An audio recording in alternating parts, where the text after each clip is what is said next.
My glorious king was preparing to enter the double dungeon.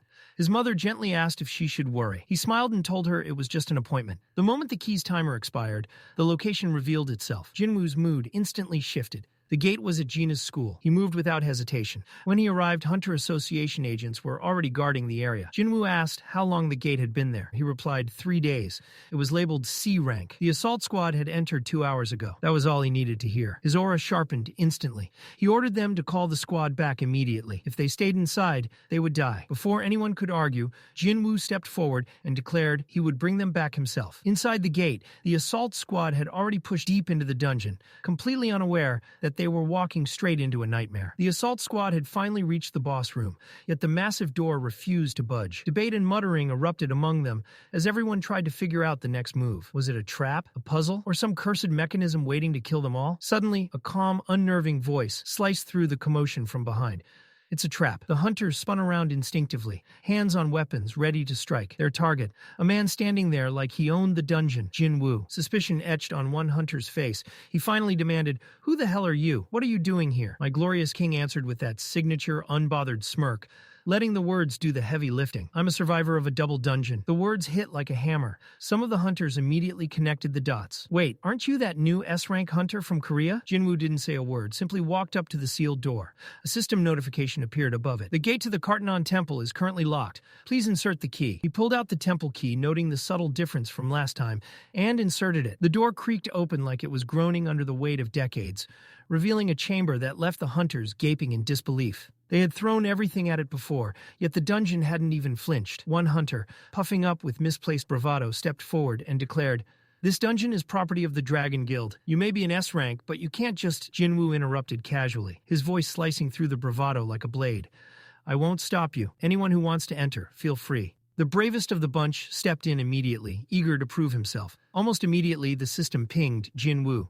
"An individual without the temple key has entered. Access denied." Before the hunter could react, a stone statue materialized from the shadows, swinging a sword the size of a car door. Jinwoo moved with unthinkable speed, yanking the hunter back and saving him in the nick of time. His eyes swept across the room, icy and calculating. "Every monster in this dungeon is like that. You still want to go in?" He then turned to the remaining assault squad, issuing the next orders with calm authority. "Call the Hunter Association. Tell them a double dungeon has appeared." And then he paused, letting the weight of his words sink in. "We handle this ourselves." Without another word, he stepped through the gate. The door slammed behind him with a deafening echo, sealing him inside. The moment he entered, the chamber lit up with a dim, eerie glow. Shadows stretched unnaturally across the room, and dozens of stone statues stood motionless, like guardians frozen in time. At the center, a single figure sat, surrounded by the silent, unmoving minions. Jinwoo's eyes scanned the room, taking everything in. He muttered under his breath, almost to himself, "This is where it all began, but it feels different now. Something's changed." Focusing on the statues, he noted subtle patterns in their arrangement, their postures, the faint glow of mana. "These aren't monsters or living beings. Puppets," he whispered, his tone grim. "And there's only one hand pulling the strings." Locking his gaze on the source, he demanded, voice sharp and commanding, "Won't you speak?" Why remain silent? The silence shattered as one winged statue's eyes gleamed with a cold, unnatural light. A grin spread across its stony face as it spoke, voice echoing like metal grinding on stone. "At last, you have arrived." Meanwhile, elsewhere, Drippy Woo was occupied with his own side quest in Japan. At the same time, the walking magical battery, Yuri Orlov, had just touched down at the airport. Reporters swarmed him like he was the hottest idol in the world, cameras flashing incessantly. Ignoring them, he faced the barrage of questions head-on. "How will you block the S-rank gate? Can you really hold it solo?" Cool and composed, Yuri explained his plan. He would carve a massive magic circle around the gate, pour in his mana, and trap whatever was inside. Alone, he couldn't maintain a barrier indefinitely, but with strategically placed mana crystals around Tokyo, the circle would siphon energy and evolve into an unbreakable seal. Staring into the cameras, he issued a bold, ego-fueled promise. "I'm going to save your lives. Remember that." Back in Korea, Chairman Go Gun-hee exhaled deeply. Unsure if Yuri could pull it off, he knew exactly what failure would mean. Turning to Woo Jin-chul, he asked for a status update on My Glorious King. Wu reported that Drippy Woo was in Seoul, farming gates at an insane speed. The Ajin Guild had filed permits on multiple gates, some in territories managed by the White Tiger Hunters and Fiend Guilds, a recipe for diplomatic disaster. Despite the potential chaos, the chairman approved everything. Before leaving, Wu took a call. Another gate had appeared at a school previously devastated by orcs. Initially thought minor, it was hiding a double dungeon. More importantly, My Glorious King had already entered. Inside the death trap, Jinwoo now stood before the living statue. The statue shattered a massive stone slab with a single motion and said, voice booming, I see you finally made it this far. Jinwoo asked, almost rhetorically, if it was necessary to destroy the slab in such a dramatic fashion. The statue, grin unshaken, replied, the commandments once mattered, but now they are irrelevant. Jinwoo's eyes narrowed. The game had begun, and the rules were changing, whether this ancient puppet liked it or not. My glorious king narrowed his eyes, staring straight at the statue and demanded, who are you? His voice echoed through the chamber. Were you the one who dragged me into this nightmare? The statue answered in the most infuriatingly cryptic way possible, its stone lips curling slightly. Yes, but you are asking the wrong question. It leaned forward just enough to feel condescending. Instead of asking who I am, you should be asking who you are. Before Drippy Woo could tell this rock cosplay enthusiast to stop talking like a fortune cookie, the statue cut him off. The final test begins now. If you are still standing when it ends, I will tell you everything. The air shifted instantly. The statues surrounding him began to move, their heavy footsteps echoing as they advanced with mechanical precision, like murder machines running preloaded software. Pure instinct kicked in.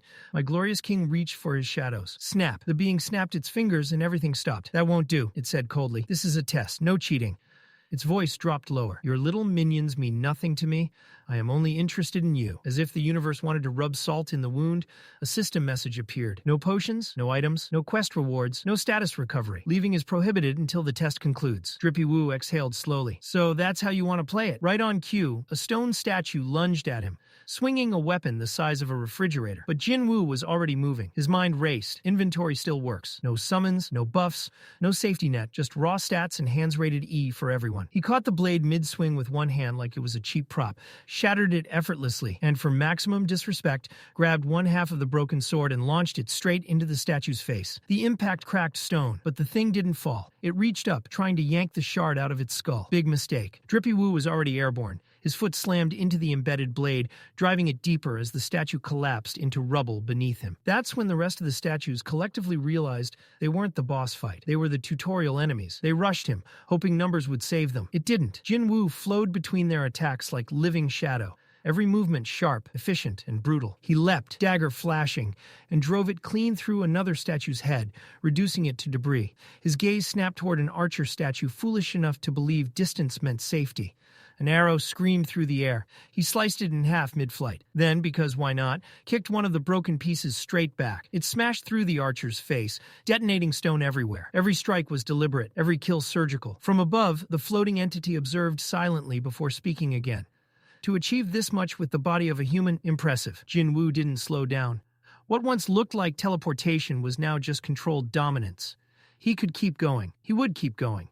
The entity smirked. Remarkable growth, but it is far too early for this to end. A deep rumble shook the chamber. The remaining statues froze, as if acknowledging something far more terrifying. Slowly, my glorious king turned. A colossal stone behemoth rose into view, dwarfing everything he'd faced so far. The entity's voice echoed darkly. Now, it is time to worship the god. Scene shift. Chairman Go Gun-hee was sitting in his office, ready to enjoy a rare moment of peace, when Japan showed up with desperation in one hand and a suitcase of bribes in the other. Matsumoto Shigeo slid a contract across the table. The message was simple. Take all the Jeju Island essence stones. We're broke. We're terrified. Please send the Aura Farmer. Gun-hee skimmed it once and shut it down immediately. Sung Jinwoo is not affiliated with the Hunter Association. You can't order him. Matsumoto nodded. I know. I only want you to arrange a meeting. Gun-hee almost laughed. No nation throws this much money around just to talk.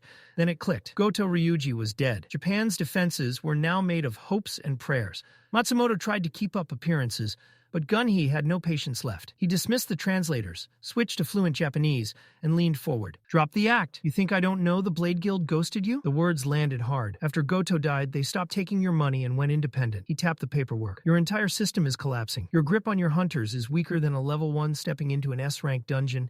Then Gun-hee made it personal. He placed a recording device on the table, the same type used by Goto's team.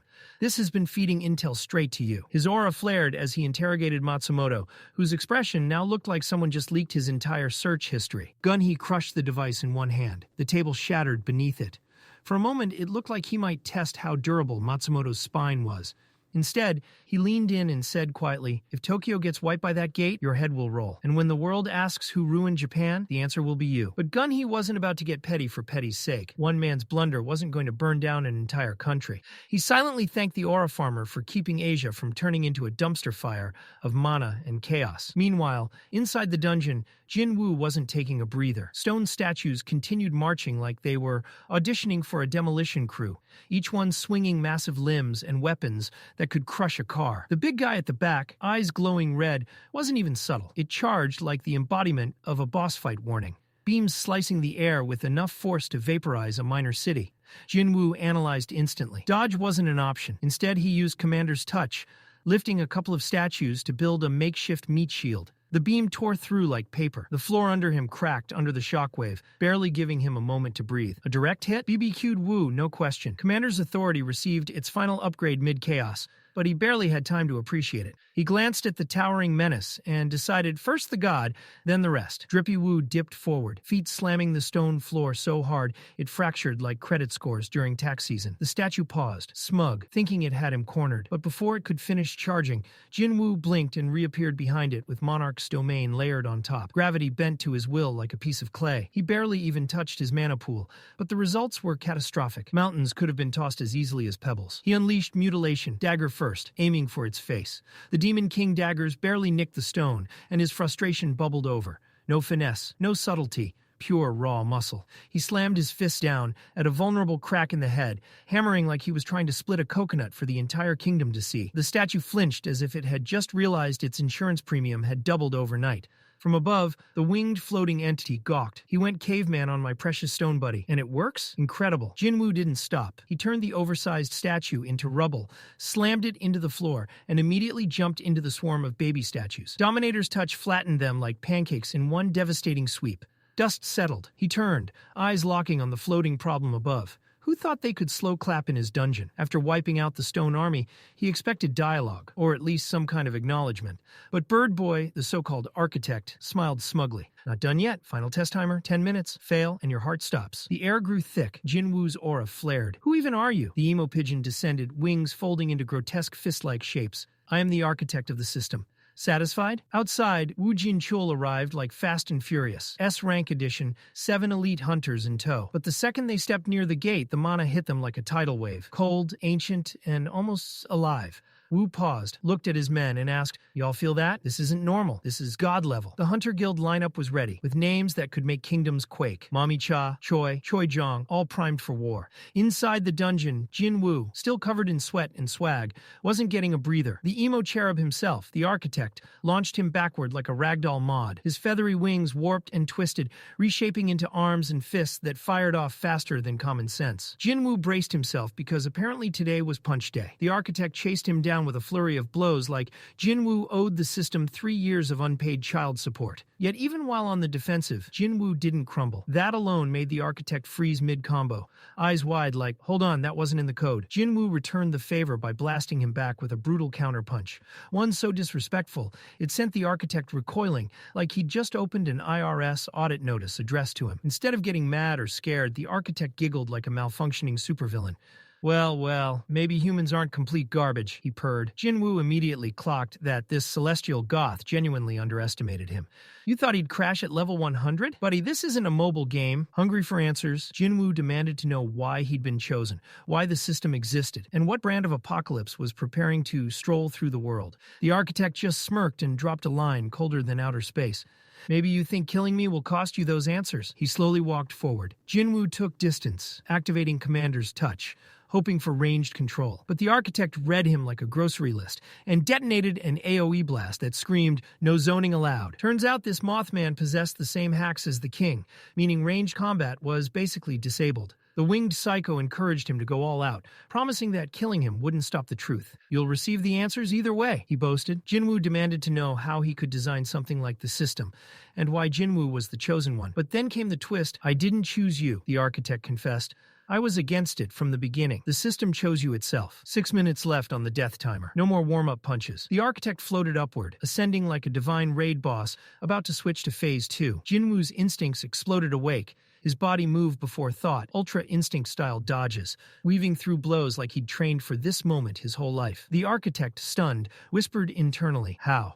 I'm using full force, and he's not just blocking, he's countering." Then came the disrespect. Jinwoo sliced clean through the architect's arm without hesitation. The architect stuttered, shocked that despite inhabiting a constructed body, the pain still hit. And worse, the thing buried inside Jinwoo, the reason he had been selected, began stirring. The architect exploded in rage. "How dare a human injure me?" With a scream, he summoned every stone soldier in sight.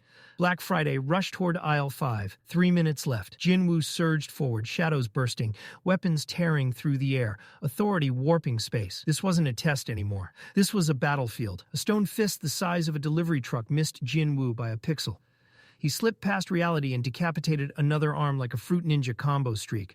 The architect hurled him into a wall, but Jinwoo barely flinched. That was because his old trauma lumbered into view. The same stone guardian that once put him in a coma had returned. Jinwoo greeted it with unfiltered revenge. One devastating blow obliterated it, crushing stone and ego alike. 2 minutes on the clock. Jinwoo turned toward the architect, channeling every last ounce of power into a final assault. The explosion that followed looked like Michael Bay gained access to divine special effects. When the dust cleared, the architect lay collapsed. Jinwoo stood firm, radiating final boss energy. The architect rasped that Jinwoo's answers lay within himself. Jinwoo internally grumbled, "Great, a cryptic fortune cookie quest." A system prompt appeared. Retrieve data? He hesitated, but clicked yes. Reality warped, his consciousness dissolved, light twisted, space folded, and suddenly, Jinwoo drifted in ghost form, over a battlefield that looked like Elden Ring DLC. Below, countless races lined up, goblins, giants, ice elves, an army united, staring upward. Floating above them was a massive cosmic gate radiating final chapter energy. Jinwoo knew immediately. If these creatures stepped through into the human world, humanity was done. Then silver warriors descended, celestial soldiers with radiant wings and blades sharper than tax fraud loopholes. They carved through the monster army like a divine slaughterhouse. Then everything froze. The Shadow Monarch finally descended. His presence warped gravity, his authority swallowing the field. He activated his domain. Shadows erupted. Corpses rose. The dead returned. An undead legion fueled by rage and smoke. The Silver Warriors were overwhelmed. One swing from the Monarch felt like reality folding. The battlefield bent beneath his dominion. Shadow soldiers died, revived, an endless horror loop. Jinwoo watched the cloaked figure stride through carnage like boredom incarnate, slicing divine beings apart as if filing paperwork. Just when victory seemed imminent, plot armor whispered, "Not yet." Back in the double dungeon, Woo Jin-chul arrived with Korea's Avengers, Mommy Cha and Pretty Boy Choi. But the second they sensed the mana leaking from the chamber, everyone froze. Cha's instincts flared. This energy wasn't Jinwoo's. Inside, shattered stone statues lay scattered across the room like divine leftovers from a tantrum. Woo Jin-chul stared, remembering Jinwoo's warnings about the double dungeon, whispering, trembling. So, it was all real. A chilling voice seeped through the air. "I don't recall inviting humans into this place." The hunters snapped their attention upward, shocked that a monster could speak human language, and now understood this was no ordinary dungeon. The architect waltzed in like he was auditioning for the villain lead in a Broadway musical, and immediately snapped, "Quiet! How dare you wake the king from his nap?" The hunters froze mid-breath, blinking at each other, wondering which king this dude was talking about. Did he summon Dracula in the corner or something? Then their eyes landed on him. Rizzy Woo, not dead, not moving, just standing there like a buffering apocalypse, radiating that "don't even think about it" boss energy. And just like that, chaos erupted. The architect shot through the hunters like a blender plugged directly into a caffeine IV. 2 unlucky souls didn't make it past the opening credits. He yelled something about humans being perfect offerings, and suddenly everyone remembered they'd skipped their will writing appointments. Meanwhile, Rizzy Woo was off in his own cinematic universe. His mind had gone full Netflix original, watching portals open like VIP entrances, and the Council of Villains marching in with Monarch armies as if this were the halftime show of hell. Quaratia, the Plague Monarch, Baran, the Demon King, Raycon, the Beast Monarch, and a zoo's worth of nightmare CEOs assembled like they were trying out for a corporate horror anthology. The Beast Monarch even sent his oversized wolf snarling in glorious high definition, probably to remind everyone that CGI level pets still bite. The Monarchs lined up like a board meeting gone very, very wrong, and Shadow Daddy was about to drop the mic. Back in the dungeon, it was absolute hell. Hunters were scrambling like ants in a heat wave, and Choi was screaming orders as if his life life depended on it, because it did. The healer was busy patching up the wounded, while the architect monologued like he had plot armor stitched into his veins. "Survive," he said smugly, "and you'll witness the king's rebirth." Then the big guy stirred, shooting lasers like a sun lamp on steroids, trying to incinerate everyone in sight. Choi warned, "Watch out, that oversized boulder's moving, and it's not in a good mood." Discounted Inez tried to play hero with some firepower, making a diversion, while Jinchul punched a statue like it owed him money, but immediately realized that these stone jerks were harder than a final exam in calculus. Choi intervened with a fireball, yelling caution. Physical attacks barely scratched them, and magic? Ha, forget it. Mommy Cha was sweating too. She whispered to Choi that Haunt's skill wasn't doing squat. In short, nothing in their arsenal was working. Yep, they'd hit the ultimate try everything, fail everything checkpoint. Discounted Inez, realizing they were basically auditioning for the role of Snack in this horror show, thought maybe it was time to wake Jinwoo, their only hope of surviving this nightmare. But the stone statues had other ideas, stopping the fireball mid-flight. Then one flexed its aura and charged at Choi, all offended that someone dared attack the king while he was sleeping. The hunters told Mommy Cha to try holding the line while she woke their king, because clearly this was a multitasking day. Meanwhile, Jinwoo was still in the dream realm, watching Shadow Daddy go full action hero. Comparing himself to this guy? Forget it. He didn't even register on the same power scale. Shadow Daddy was moving like he had a cheat code plugged in, obliterating monsters and silver soldiers alike, and Jinwoo was trying to take notes, mentally screaming, "How the hell am I supposed to compete with this?" Then realization hit like a truck. The silver soldiers in play had betrayed Shadow Daddy. Oh boy. Humans, monsters, and betrayal. Today's forecast was guaranteed chaos. Shadow Daddy stormed up to Baran, the Demon King, and demanded an explanation. Baran, apparently auditioning for most obnoxious monster ever, smirked and spat random nonsense in monster language. Shadow Daddy's eyes screamed murder, repeating the question with lethal intent. Baran, blissfully unaware, kept talking nonsense, pissing Shadow Daddy off even more. Shadow Daddy grabbed Baran with Commander's touch, squeezing his skull like it was a stress ball during audit season. Pop. Just like opening a soda can, Baran's helmet and skull were yeeted from existence. Deleted. Gone. Rizuwu's POV was now fully in play. He saw Baran's demise from inside the action cam. No lag, no vision filter, just raw villain juice reality. Then it got even stranger. Rizuwu's chest was pounding, like dual processors running at max. 2 heartbeats echoed. One was his own. The other pulsed with something ancient, alien, uncomfortably powerful. As he processed this power-up DLC-level fever dream, more silver soldiers poured in from the gate. The system hit him with a notification. Playback ended. Back in the dungeon, the architect, aka Birdbrain, grinned like a cat who found a laser pointer amusing for the second time today. He looked at Mommy Cha, muttered, "Interesting one," then flipped his manic switch. He demanded she push beyond her design. Mommy Cha, unbothered, activated her sword dance, prepared to shred or be shredded. Birdbrain lost it immediately. Clashing swords with Mommy Cha, she stepped back, impressed she hadn't lost a limb yet. He pointed his blade and taunted, "Is that all you've got?" Then he dropped a line so extra even Aizen would blink. Everything is going according to plan. Choi wanted to rush over and protect her, but Birdbrain was busy bragging about his system, claiming it could predict and counter everything. Basically, Big Brother meets villain cosplay. Watching the hunters flail like penguins in a tornado, the architect scoffed, "Pathetic. You think your little toys and sad attempts can dismantle my masterpiece?" By now, he'd gotten bored enough to actually step in himself. He fired off a fireball, which landed about as impressively as a wet balloon in a hurricane, and yelled at Mommy Cha that if they wanted to leave in one piece, they had better wake up my glorious king pronto. Birdbrain's attention snapped toward her like a cat spotting a laser pointer, and Mommy Cha sprinted to wake her husband. The architect, not even noticing Choi standing there, immediately went after her. He slammed the floor with enough force to make tectonic plates nervous. Mommy Cha barely dodged, and even bruised and battered. She pulled it off. The architect blinked. Impressed? Slightly. That's when he noticed a shadow lurking beside her. Rules of the dungeon meant it couldn't fully emerge, but the existence alone piqued his curiosity. "What's your relationship with my glorious king?" he asked Mommy Cha, intrigued. Without missing a beat, she replied, "Friend, I came to save him." Fearless and utterly unflinching, her answer made the architect smirk. This one was ripe for a lifetime of trauma. "Today," he said, voice dripping with glee, "a great monarch shall descend upon this world. You will witness it, assuming everyone here dies first." By now, the giant stone statues had crushed most of the hunters, and the scene looked grim.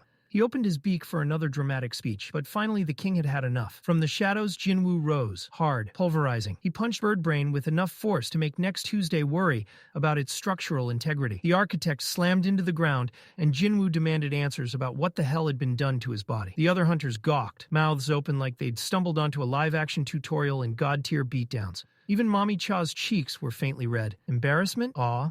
Probably both. Jinwoo pinned Birdbrain, pressing a foot onto his smug little beak until it shattered like cheap porcelain. The architect gasped, horror spreading across his twisted features. You're not the king I expected. Jinwoo said nothing, letting the silence speak volumes. The architect, desperate for any shred of control, asked how Jinwoo had regained consciousness with a black heart embedded in him. Jinwoo, feeling the god-tier mana surging through every vein, realized the truth. This was the black heart's doing. A system panel confirmed it casually, as if announcing the weather. Mana, plus 100,000. Birdbrain's face contorted in panic. Jinwoo, recalling the system's recall data, realized the jigsaw puzzle was still missing pieces. He demanded answers. What was a player? What had Birdbrain's twisted plan actually been? But the architect was busy losing his mind, screaming about how Shadow Daddy had double-crossed him. Done with the theatrics, Jinwoo summoned his daggers, pinning Birdbrain further into the ground. The architect, attempting a last-ditch smug moment, sneered, "If you kill me, your statues won't stop." Jinwoo, dead-eyed and exasperated, replied simply, "Then I'll kill your statues too." Birdbrain sputtered, claiming he was essential to the system. But Jinwoo shut him down cold. One moron's death wouldn't collapse the system. Without hesitation, Jinwoo seized control of the system. Birdbrain, horrified, tried to use his admin access, but the system ignored him. Jinwoo now commanded it. Watching the architect's dignity evaporate, Jinwoo smirked. "Once I thought I needed the system as much as it needed me. Now, I'll devour it whole." He mocked Birdbrain one final time. "Your design? Flawed." Then, activating Mutilate, Jinwoo diced the architect into tiny pieces. Each slice a symphony of absolute dominance. Bleeding out, Birdbrain croaked one last prophecy about fiery pillars and Jinwoo's death. "Jinwoo?" He smiled. "Bring it on," he said, utterly unbothered. Outside, the association members waited. The elite hunters had been in the dungeon for an hour, and the silence was stretching longer than a filler arc in One Piece. Just as the tension was about to warrant group therapy, the hunters staggered back, looking like they'd been run through a meat grinder on expert difficulty. Even the elite squads appeared one sneeze from collapse. Officials blinked, thinking, wait, what the actual hell happened in there? Woo Jin-chul marched up to the Bravery Guild members. "Move the bodies," he said. Shocked, traumatized, and far too busy questioning life choices, they complied like NPCs accepting a quest they didn't want. Through the chaos, Jinwoo emerged, calm, lost in thought. The system architect was gone, but the answers he sought still hadn't arrived. Woo Jin-chul pulled him aside, explaining that nearly 20 top-ranked hunters had been turned into human-bagged corpses today. If this had been a dungeon break, the city would have been serving monster meat for breakfast. He asked how Jinwoo even knew about the double dungeon. Jinwoo shrugged. "It summoned me," he said, as casually as if explaining the weather. Finding Jinwoo's answer odd, Jin-chul squinted at him. "Wait, you mean to say this message only exists in your head?" Jinwoo shrugged, clearly not impressed with human limitations, and told him that, yes, unfortunately, telepathy hadn't made it to S-rank hunters yet. Jin-chul, wisely deciding not to dig further, just nodded. Sometimes curiosity is deadly. It was clear to everyone now. Jinwoo wasn't fabricating stories. Mommy Cha slid into view, concern plastered across her face, checking if the king was okay. "I'm fine," Jinwoo mumbled. But the combined exhaustion of everything, Shadow Daddy, the architect, and every godforsaken statue, hit him like a truck. He collapsed, landing in a heap that might have qualified as a softcore seismic event.